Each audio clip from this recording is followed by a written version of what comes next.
that's pretty much it. Okay, folks, welcome everyone to the Weird Great Kids Comics, Weird Great Comics for Kids panel here at MICE 2016. I'm J.L. Bell. I'm a writer and editor for readers of all ages. We are seeing a wonderful renaissance of comics for kids now, especially from independent creators, and especially not in comic shops necessarily, but in these institutions called bookstores. Comics for kids have always been a little crazy, but the comics we're looking at today are even more wild, sometimes creepy, always smart and entertaining. In this panel, we'll meet 4 cartoonists whose recent graphic novels offer young readers uniquely imaginative characters, adventures, and visuals. And let me introduce our panelists. First, on my immediate left, Deb Lucke, the creator of The Lunch Witch and The Lunch Witch Knee-Deep in Niceness. This is all, I'm going to ask them to each introduce their comics later. Next to Deb is Raul Gonzalez, or Raul III, artist of Lowriders in Space and Lowriders to the Center of the Earth. Then Micheline Hess, creator of Malice in Wonderland, which is available in both comic book form and graphic novel collection. And finally, Weing, creator of the creepy Casefiles of Margo Maloo from First Second. And as I promised, I'll start by inviting each of our 4 panelists to introduce their own books. Imagine that one of the nice kids in this audience comes up to you and asks, "What's your book about?" Deb? Well, let me just say I'm weird. That's why I'm on this panel. So my books are a little weird. The Lunch Witch is a story of a witch who goes out of business because no one really believes in magic anymore. And she doesn't have any skills except making up really foul brews and potions. So she gets a job as a lunch lady. And there's one kid who is also failing in her own way. And she figures out that the lunch lady is a witch and asks for her help / blackmails her into creating a potion that will make her pass all her classes. And then things go wrong. All right, thank you. Raul? Yes. What's Lowriders? What's the Lowriders series about? Well, the Lowrider series is about 3 friends, Lucke Impala, Elerio Malaria, who's a mosquito who loves drawing with his mosquito beak. Kind of like me, except I don't have a mosquito beak. And El Chavo Flapjack Octopus, who loves cleaning cars. And they dream of owning their own car garage. And so they decide that they want to enter this car competition to try to win a car full of cash. And they take the materials they have at hand to make an award-winning championship car. The second book takes them to the center of the underworld, the center of the earth, where they go in search of their missing cat, Jeannie. And what's really cool about this book is that it's written by my good friend Kathy Camber, an outreach librarian in Portland, Oregon, and it's drawn by me using materials that you guys probably have on your desks, big pens. So check it out. That's great. Yeah. Micheline?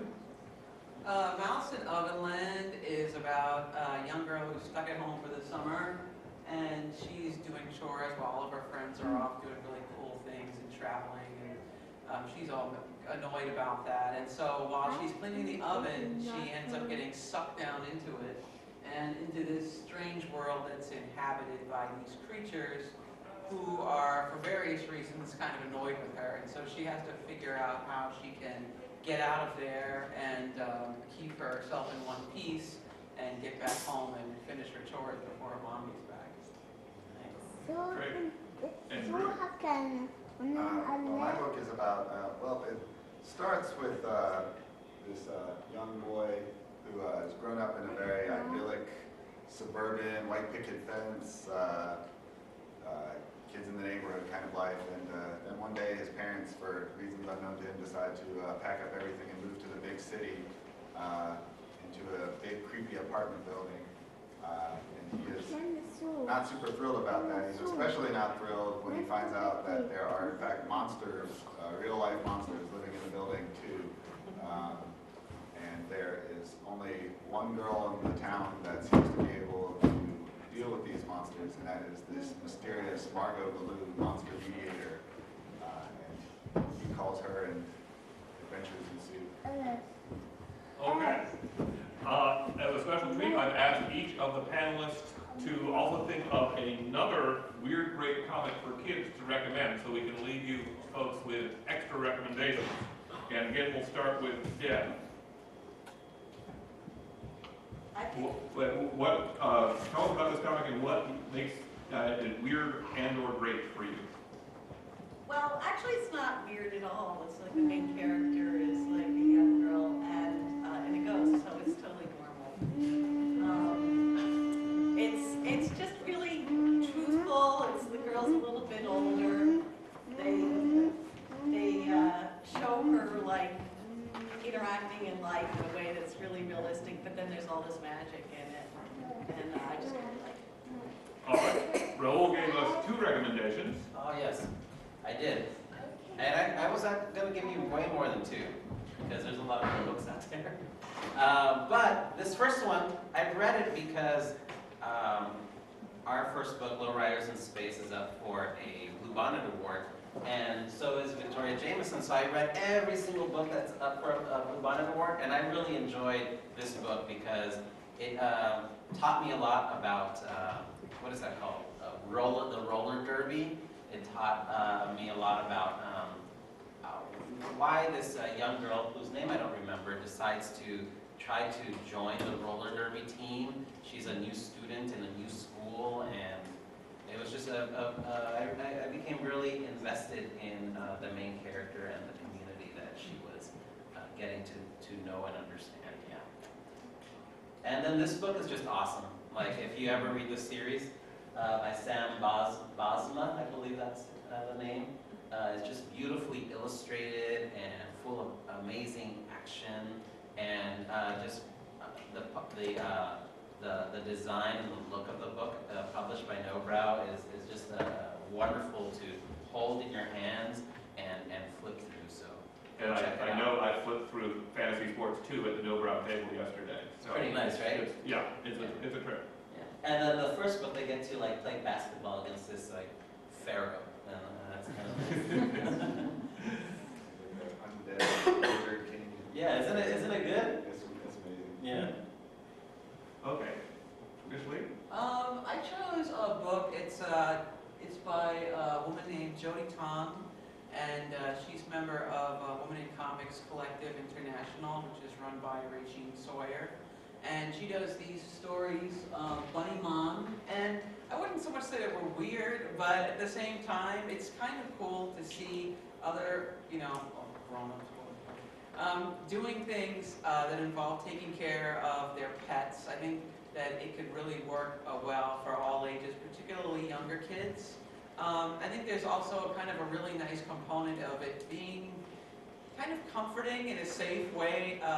She has these adventures, she's chasing them around. There's one book where she's trying to get her and the rabbit to safety because it was a hurricane coming to New York. And so it's kind of fun to watch her and her characters navigating the city and the subway and this rabbit and hair everywhere and cleaning it up. And it's really well illustrated and just kind of fun too. So.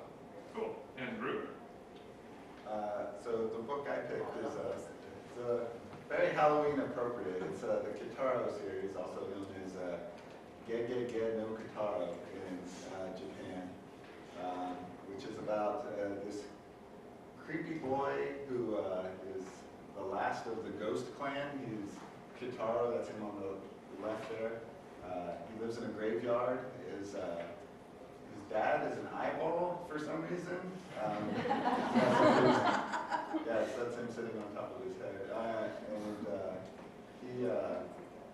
He basically is a sort of like, he's not exactly a good guy, although he becomes one of the good guys as the series goes on, but he battles against the evil yokai of Japan, and yokai is sort of the generic term for like these folkloric monsters in Japan. There's like different myths, like there's like an animate giant stone wall that like gets in your way in the middle of the night, and different creatures like that. And then also sometimes Dracula shows up for no good reason, like he battles monsters of the West as well. So.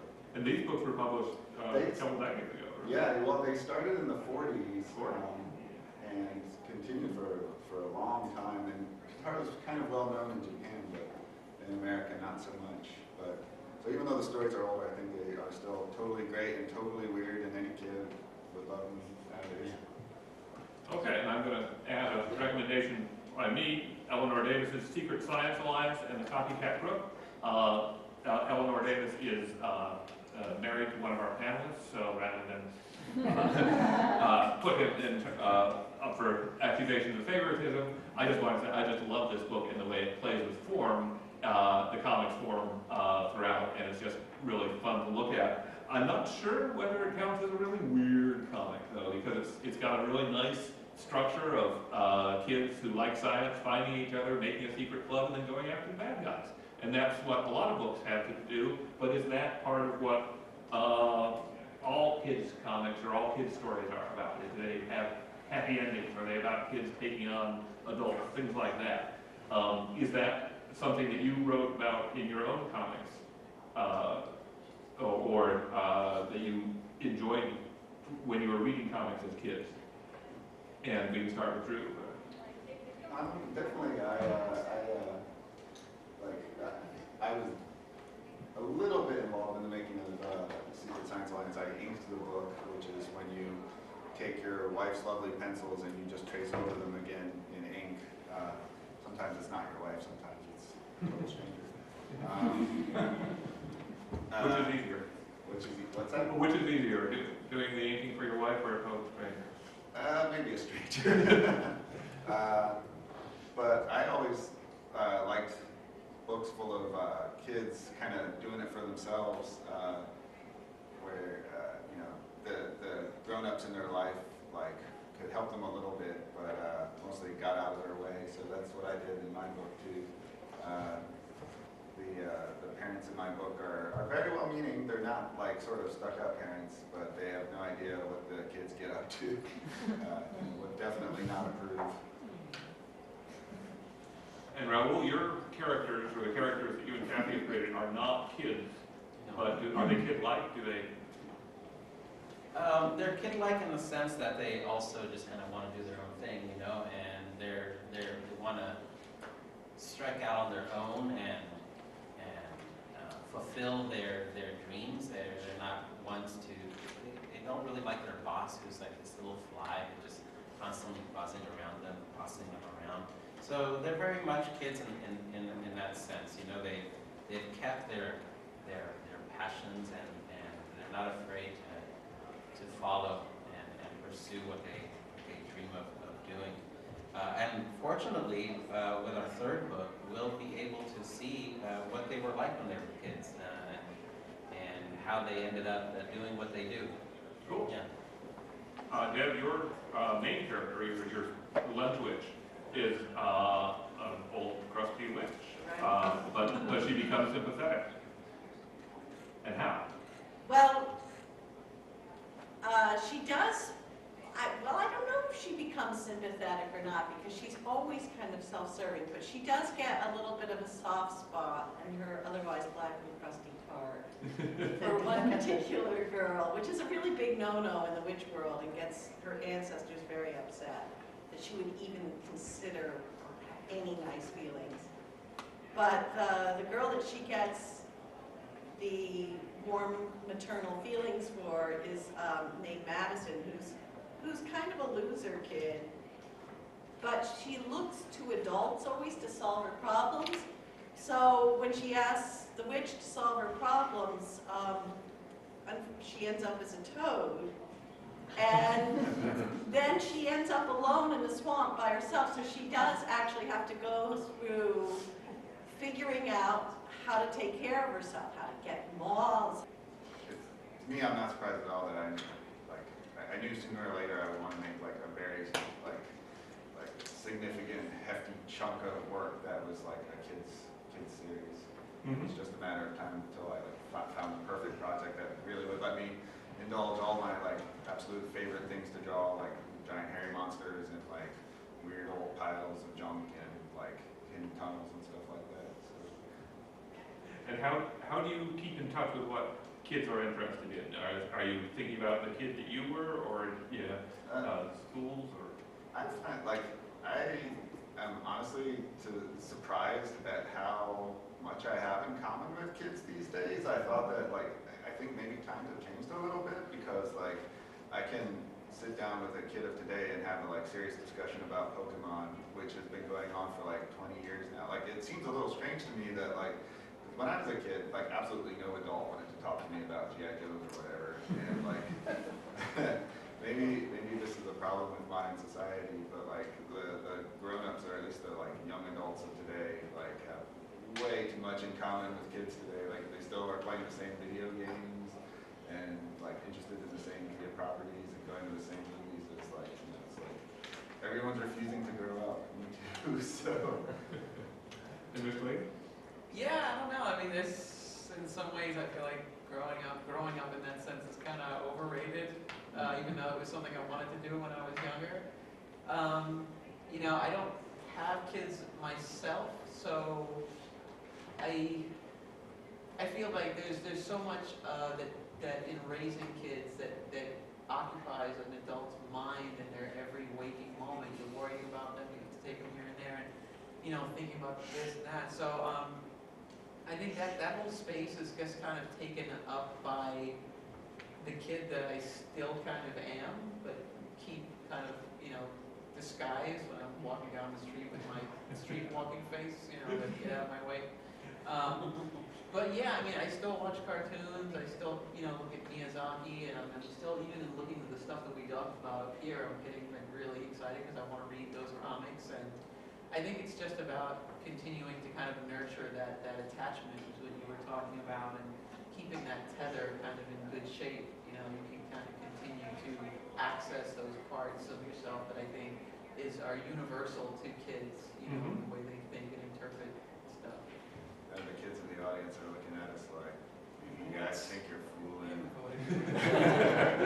Raul, I think I saw some of your inspiration yesterday. You got your kids, right? Yeah, but honestly, I don't really think about kids when I'm drawing at all. I don't think about pleasing them or trying to draw for them, I just basically, sorry guys, I don't. That's okay because I tend to just follow things that have inspired me, and I'm thinking about also the concept of the art and people who have inspired me throughout the years, and fortunately, it seems that both kids and adults are enjoying the work, and I'll keep doing it, till the bitter end. And Deb?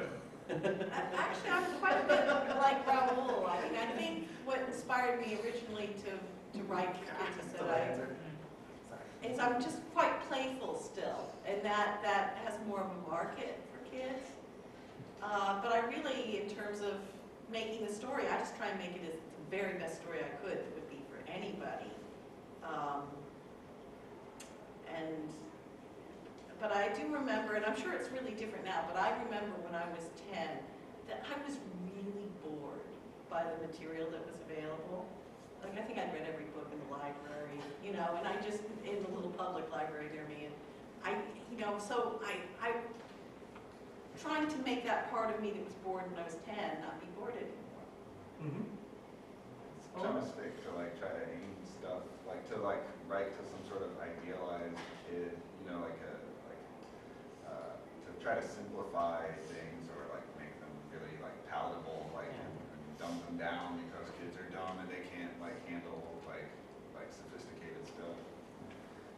Kids are smart and weird, and they if they know that you're talking to them, like a peer, like an equal, I think they respond to that. Okay, I'm going to turn to some of the questions of the medium of comics and how you make them. Starting with Raul, you mentioned already working with big pens.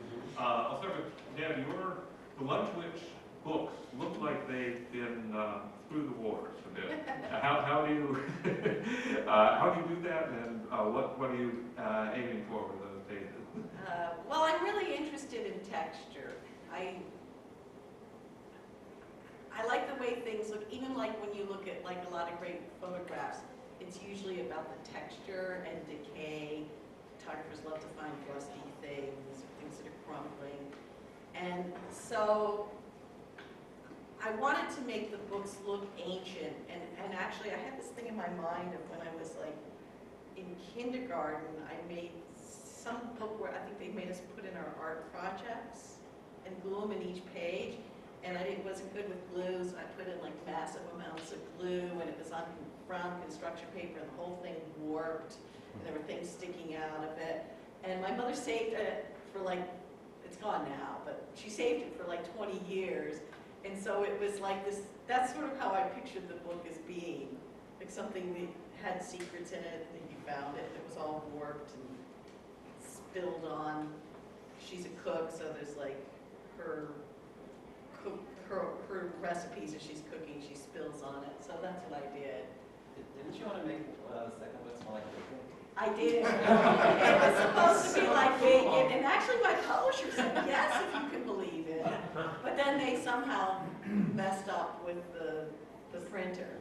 The printer is in China, and apparently they don't have bacon in China, so they kept sending these scents that really smelled kind of gross, like red roast pork or something, and they couldn't get the smoke flavor. So then it was like, oh, we can't make the whole, like if you go to Barnes & Noble, the whole store smells like red roast pork, we might get in trouble. So, but I'm hoping on the reprint that we can get bacon in there. Yeah, now I'm hungry, huh? So, but the way that I do it is I make all these textures and do all these messy drawings and everything, and then I clean it all up in the computer and layer it up.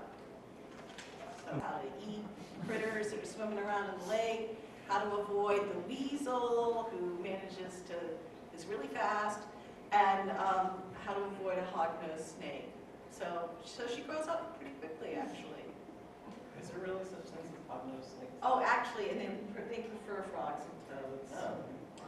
Yes, but they're, side note, one of my friends had a car she left in the driveway, and then she opened it up, and like some hog-nosed snake had bred in there, and like 30 snakes jumped out. But they don't go after humans. They just sort of, they just make this big scary noise, and then they just like worms. Snakes in the car. All right. That's weird. Micheline, your comic Alice in Ovenland is obviously a bit of an homage to Alice in Wonderland. Was that a book that you liked growing up? What did you like other children's literature or other comics? I mean, it's funny, as a kid, where they would, have us do these things at school where we would have to memorize a child's story from like a big book of children's stories or just so fables and things, and then recite it back in front of the class. And I was always struck by how incredibly harsh and unforgiving these worlds were. Kids would get eaten up, or these things boiled and whatever, these horrible things. Alice in Wonderland I actually didn't read until I was an adult. But as a kid, I was always fascinated by the notion of being able to exit the current world or the mundane world and go into other worlds through small openings for some reason. Not as small as like the vent or the light over there, but like cabinets, the Lion, the Witch in the Wardrobe, doorways, like magical doorways, being able to create your own doorways and things like that was something that always and still kind of intrigues me a little bit. And so it was something that I wanted to kind of have in my story as well. Great. Let's see, Drew, what comics did you enjoy growing up, and what were your early comics like? So I think, I read a lot of newspaper strips when I was growing up. I didn't read so many like typical comic book comics until I got a little older, but like I loved Garfield, Calvin and Hobbes, and all the classic newspaper strips. This is a weird sort of one, is I used to buy these toys or I didn't buy them, my parents bought them for me, but He-Man and the Masters of the Universe. And they came packaged with little mini comics inside, and those were super inspirational because as a kid could like draw a comic that same size and like fold it. So probably like, I mean, later on I got into making mini comics of my own, but definitely the He-Man got there first. Mm-hmm. This is the second He-Man discussion I've heard today. Yeah, it's got a lot of cultural capital for a certain generation. But it's funny, Micheline was saying about the little spaces thing, because that was a thing when I was a kid too. I was always certain that I was really like, for some reason, knot holes in like wooden furniture. I was always certain that sooner or later I would stumble across one of them that was secretly a button that I would press and it would open up a secret hatch, and then I would discover the like secret world that was lurking like just behind the walls of my house or school or something like that. So, You know, sometimes when I'm stuck with ideas, I just totally imagine that I'm walking down a hall and I'm finding that secret entrance.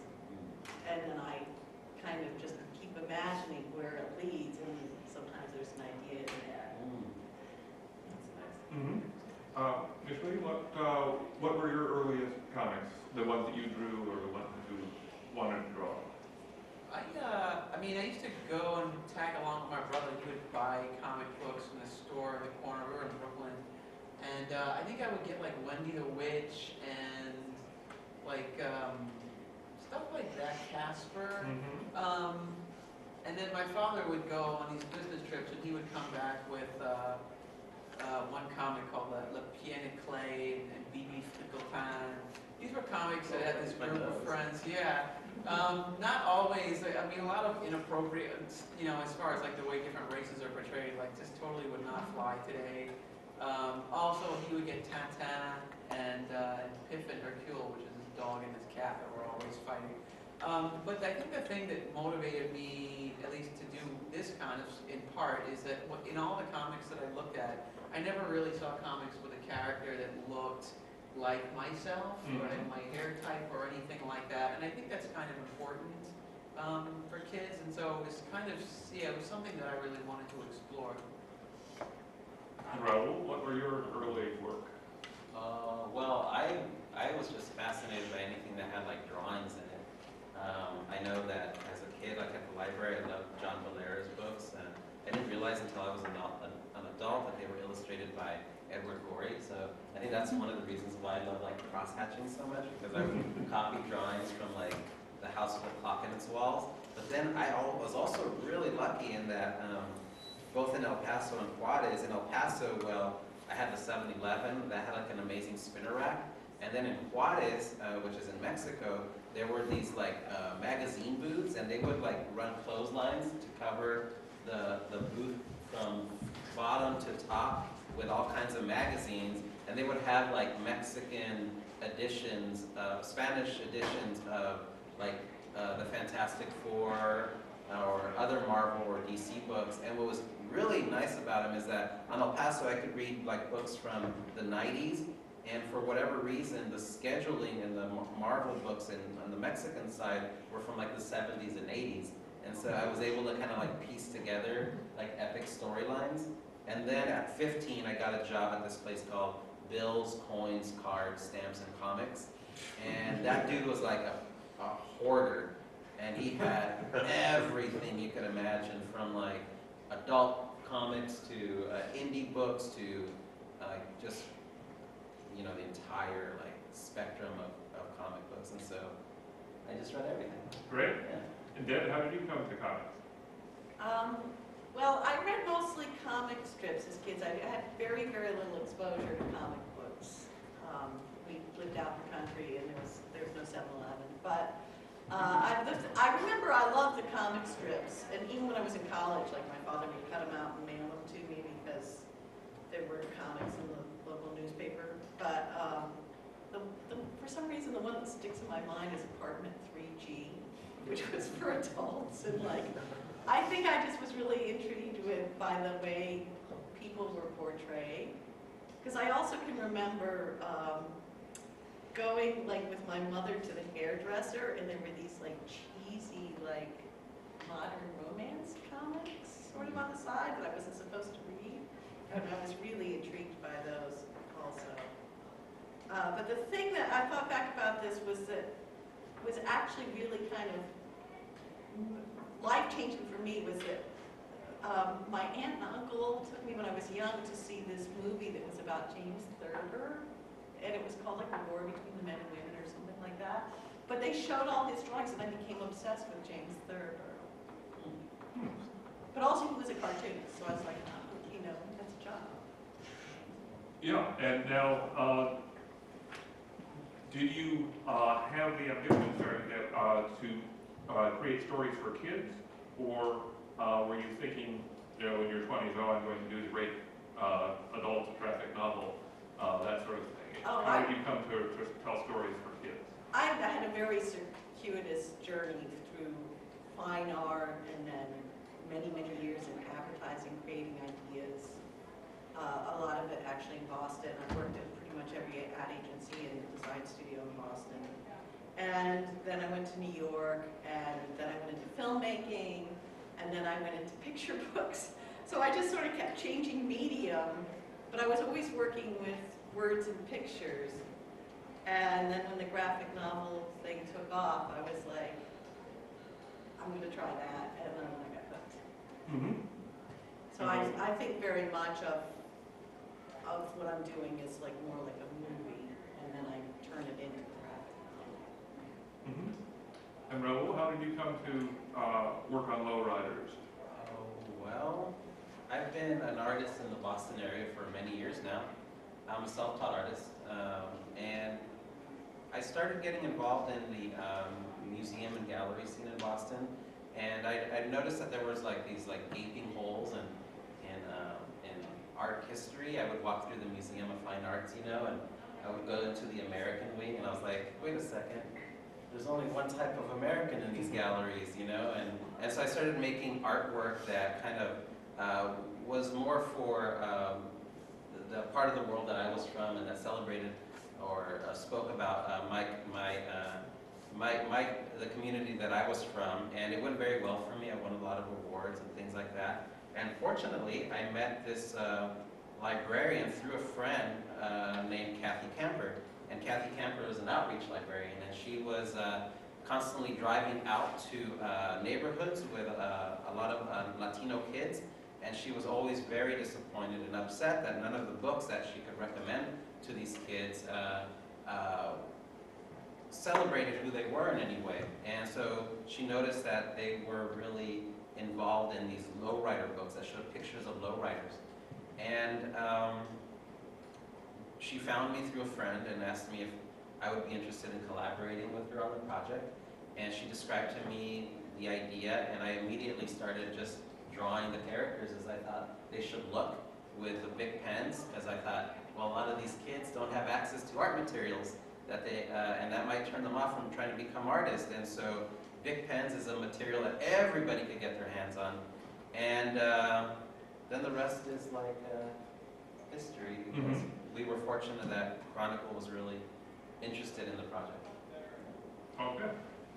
And Micheline, you talked about the importance of seeing a character you could identify with. Is that a big part of why you decided to write for kids? Yeah, I mean, the first job I had in comics was at Milestone Comics, which is in the 90s, and I found out about what they were doing, and it was this comic book company that was putting out, you know, stories, really good stories, great art with characters of different ethnicities. I love that. Those were like game changers for me when I was a kid. They were great, and so at the time I was working at a gift shop at a museum in Soho and kind of hating life, and I found out about the company, and I quit my job, like right there, and I left, and I put together something that I think I called a portfolio at that time, and I went and was like scratching at their door until I had an audience with them, and I started working there as a colorist, and it was a really incredible experience. And then, of course, one day they kind of had to close up shop, so after that, I forgot about it for a long time because I just didn't. I was very disgruntled and disappointed. You know, trying to be an adult, quote unquote. And then I finally got back into it when I was working at Nickelodeon because I didn't want to look back and think like, well, what if I tried to do this and never had. Already my hands are too gnarly. My vision is even worse than it is now. So that really got me motivated actually. To really try and do something, something that would resonate with kids as much as I thought it would resonate with myself. And Drew, you've done both comics for adults and for kids. What drew you to the kids? Well, I think I've said before, I'm one of those adults who is like constantly surprised, like, oh, I'm an adult. How did that happen? So, and that's probably everyone really, but I've always had always had at least one toe in doing work for kids. Because I've always ever since I was in high school, I wanted to draw comics, and I was drawing before then. And I think, you just have to kind of keep a tether to your childhood to be an artist. It's just always been a source of inspiration for me. Even when I was making stuff for adults, I think a lot of the same drives and desires and obsessions that I had as a kid, carry on through that. And so I always had at least one foot in making kids work. Even when I was making stuff for grown-ups, my previous book was more for grown-ups, so it was called Set to Sea, but even while I was doing that, it took 5 years to make, and in the middle of it, I would still do projects for Nickelodeon magazine, or I was doing a script for Disney Adventures magazine for a little bit. And, I'm just not. That's how I do it. And Raul, how do you? What tricks do you use when you make your baby? Similar. I also really love things that look somewhat old, but I really love this artist named Jorge Guadalupe Posada. I love him for his philosophy in terms of how he made his art. So he had an open studio policy where he would allow kids to kind of watch him draw, and all these, this was in the early 1900s. Late 1800s, and people would just come and watch him draw. And then he wanted to make books for really poor Mexicans, so him and the publisher Vargas would produce these really zine-like books using black and red ink, and they would have folk tales, recipes, songs, things like that. And so I kind of wanted to have a similar look to my pages, to those early Mexican chapbooks. And I love accessibility, so that's why I drew it with big pens, because I really feel that we're missing too much in art museums and in books, because a lot of just poor kids don't become artists because they don't feel, or their parents don't feel like it's possible. And so I wanted to make it with an accessible tool. And about that open door policy of having your studio open or being accessible, some of those artists that came to watch Jorge Guadalupe Posada draw ended up becoming people like Diego Rivera, who's a great Mexican muralist, Orozco, Sequeiros. They would all come by and see what this dude was drawing, and it inspired them to become a great artist. So I just feel we're missing out on so many amazing stories from all of these wonderful communities in our country because they don't feel like it's possible for them to become artists. So that's why I try to use materials that are a little cheap. And Micheline, your books are the ones that are published first as traditional comic books. And how does that affect or shape your storytelling? Insofar as my process? Your process, what are they? Do you have a set page length that you have to? The basic length for each book so far has been 24 pages, with the exception of the last book, which was about twice as long, and that was because there was just so much I wanted to pack into the final story. So because there was so much other stuff going on and I was traveling, I was actually drawing that on a Surface Pro, which was really great. I was using Manga Studio Pro, which is basically like Photoshop, but it's strictly for comics. And, you know, my 48th page, I was sitting there in the bank waiting for an appointment with the financial advisor, and I was working on the comic, and it spontaneously disappeared off of the Surface Pro completely. All 48 pages just disappeared into nothingness. And then they were like, Miss Hess, you know, it's time for your appointment. So the guy's like, you know, you could roll your 401k into this. And I'm like, 401k? Yeah, right. Sure, sure. But luckily, like, I had it backed up. I never knew what happened to those pages. Aside from that, it was actually the best experience because ultimately I ended up creating a workflow where I would create these little thumbnails on paper. I would take a picture of them with my phone, and then I would redraw over them on my iPad in larger format. And that was kind of how I scoped out each page, and taking into account space for word bubbles and you know, making sure that everything was balanced in the panels and the energy was flowing and the story was being told right. So I'm really a big fan of being able to create while being mobile was actually really important, since at the time, and even now, I'm still working full-time. I work at an ad agency. So, you know, during the day, it's mostly talking about Pepto and Metamucil and all the great things they do for your body. And then, you know, I'm free to do what I want when I leave. But, yeah, being able to create in the train, you know, in the station waiting for the train on my lunch hour, you know, at the bank while I'm freaking out, or things like that have been the best part about being able to work on this book. And I think if I didn't have the capacity to do that, I probably wouldn't have made the deadlines that I had in front of me. Mm-hmm. And Drew, we talked about the fact that you're sharing your work on the web before they're in print. How does that, or does that affect how you create and what stories you tell? I think I started making comics right as the internet became a real dominant force for sharing, like, you know, all sorts of things. Like, you know, like my senior year of college was like right when the rise and fall of Napster was happening. So yeah, and everybody was getting like GeoCities pages and stuff like that. So it was just pretty natural for me. Right out when I got out of college, I didn't have any publishers beating down my door like, oh God, we want to publish your stuff, give it to us immediately. So I started putting it online. I'd seen a couple of other people who had started putting comics online, and I was like, well, I can do that. I can get a scanner. That's easy enough. That costs like $50. And so I just started, you know, drawing by putting comics up on a website. And you can get a website for free, or like you don't even need a website. You can just put it on Facebook or Tumblr or anything these days, Instagram. So it was you know, it was because what was there for me. You know, I had a computer and I had a scanner, and it was just real natural. And I just continued to do that. You know, I think I'm just sort of addicted to the quick feedback and the audience. I can't imagine sitting and just drawing an entire book for 2 years and not knowing how people liked it at all until at the very end when finally here's my book, and then they're like, ooh, or crickets, you know. So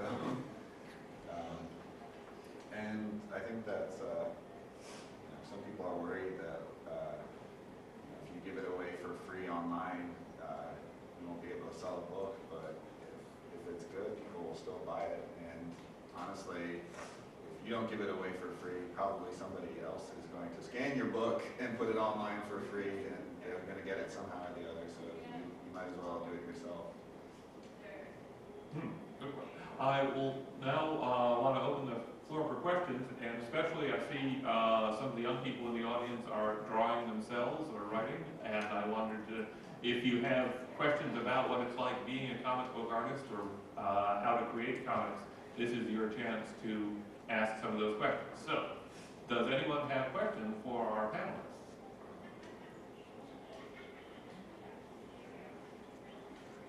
I have a question. Good. Two of you both work for ad agencies while you're, or I don't know if you still do. I don't anymore. So you're juggling your that job and growing your skills in that area, but then also having time and energy for your books. Yeah.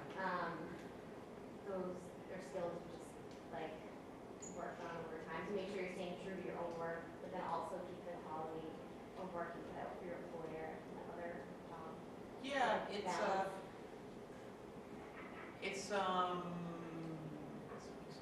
it's good to have wine IVs in your house, so you don't waste time actually drinking and you can do other things.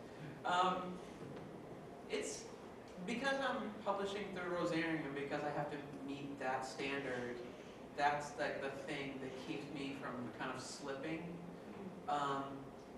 Thankfully, Bill Campbell, the guy who I'm submitting my work to, has a lot of faith in me and trusts me and actually gives me a great deal of creative freedom.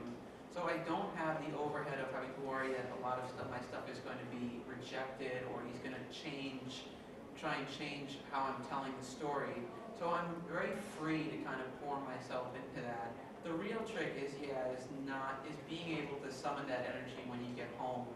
A lot of what I do during the day is production-based, so because I'm not using my creative energy to conceptualize and do higher level kinds of stuff like that, I still have like juice left when I come home, even though it can still get really crazy at work, especially if I'm there late.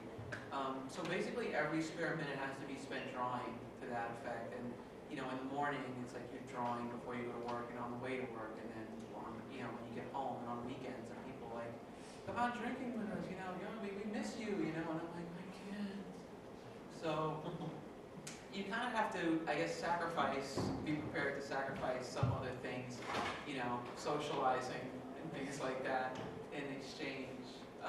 But it's for a limited time, and I think if you work hard to kind of streamline the production process and try and be consistent, you can kind of make it work, but it does kind of hurt sometimes, yeah.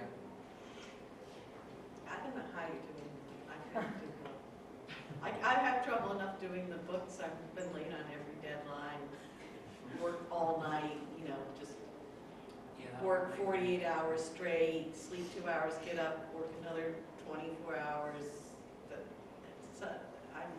I just kind of have to immerse myself entirely.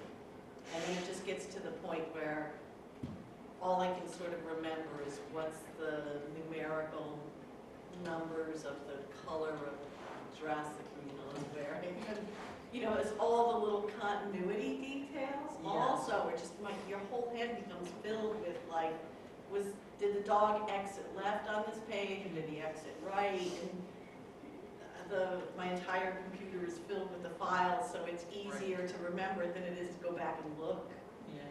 Yeah. It's tough. It's a lot of details. I've never had to work a creative job.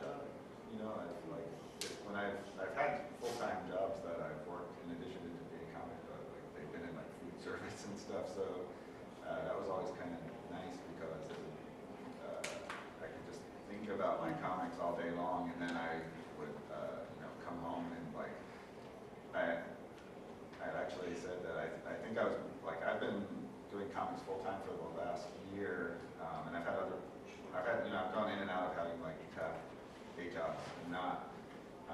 And I think I'm more productive when I have a day job in terms of my actual how well I use my time, because I know I've got that limited amount of time that I'm going to be able to work, and I'm thinking about it all the rest of the time. I just go and I pour everything out at the studio, and then my day job's almost a brain vacation. Yeah.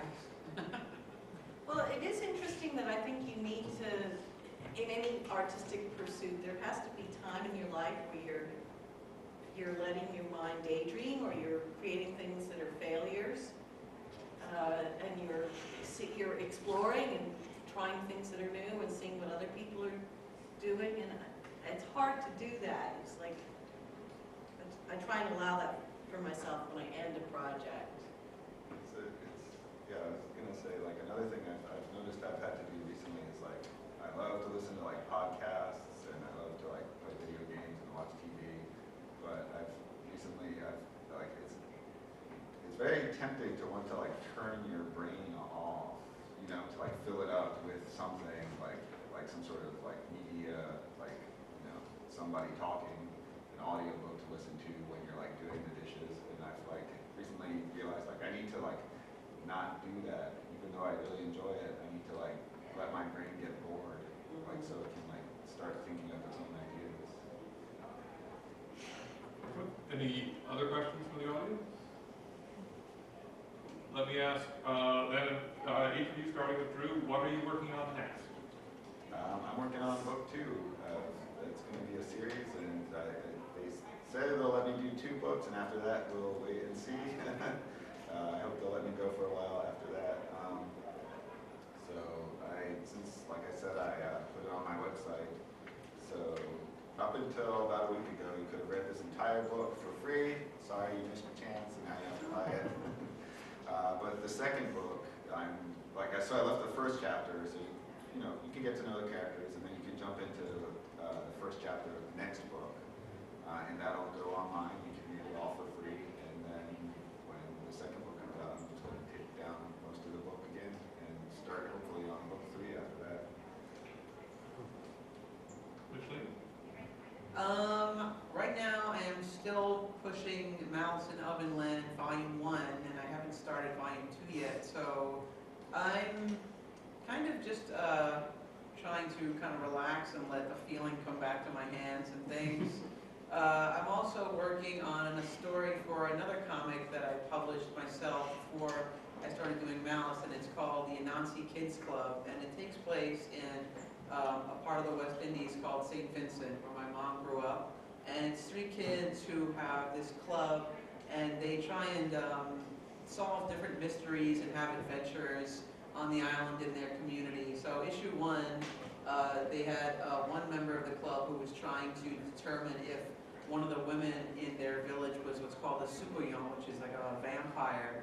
And she got her friends to help figure out if that was true or not. And so now I think I'd like to go back to telling more stories that are based around Afro-Caribbean folklore and things like that. So look for that next.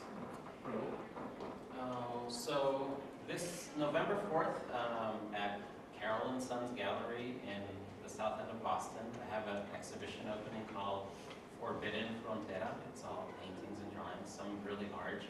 I was awarded 2 fellowships this year, and I was able to produce all of this work thanks to that. And so come, if you're in the Boston area, come by, you'll dig it. And then in a couple of weeks, I started working on No Writer's Class to the Past. So that means that I'll probably have a very productive winter, which is good because I hate going outside in winter. Yeah, winter is perfect for comics. So 4 months I'll be working hard on the next book. And Deb? Well, I'm supposed to be working on the 3rd Lunch Witch book, but we have a little contract negotiation going on, so I may go off and work on another project I have called American Ghoul, Cool. which is See that? yeah, it's about a girl who's born into a family, a really scary family, but she doesn't realize that she's one of them. So she keeps trying to escape. All right, thank you very much. These are the places where you can find these artists for the rest of Mice and buy their books, get their books